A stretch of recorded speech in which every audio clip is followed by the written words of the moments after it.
Hello বন্ধুরা, নমস্কার। আসুন আপনাদের আবার একটা নতুন রেসিপি দেখাচ্ছি। রেসিপিটা কুমড়ো দিয়ে পরোটা। এইবার এই পরোটায় দেওয়া হয়েছে দেখুন কুমড়ো, মিষ্টি কুমড়ো, পেঁয়াজ, রসুন, কাঁচা লঙ্কা, এই কটা জিনিসকে পেস্ট করে নেওয়া হচ্ছে। আর পরিমাণ মতো একটু নুন দিয়ে নেবেন।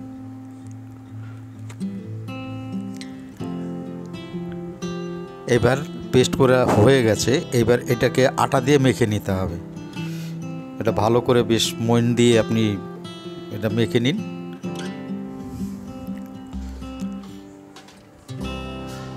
এবার একটা একটা করে বেলে নিন। বেলে নিয়ে এবার আপনি এটা যে কোনো রকমভাবে আপনি ছেঁকে নিতে পারেন। রিফাইন তেল দিয়ে আপনি ছেঁকে নিতে পারেন। আর যদি গাওয়া ঘি থাকে, ঘি দিয়ে যদি আপনি ছেঁকে নিতে পারেন তাহলে তো খুবই ভালো হয়, টেস্টটা আরও বাড়ে।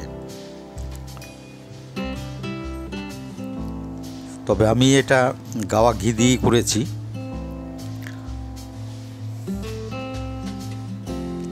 এটা আপনাদের যে কোনো রকমভাবে আপনারা করতে পারেন। আর এটা যদি আপনি বাড়িতে বানিয়ে সবাইকে খাওয়াতে পারেন, পরের বার দেখবেন সবাই চেয়ে চেয়েই খাবে। খুবই টেস্টি হয়। এবার দেখুন এটা রেডি হয়ে গেছে। আর এটা আপনি যা কিছু দিয়ে আপনি খেতে পারেন, কোনো অসুবিধা নেই।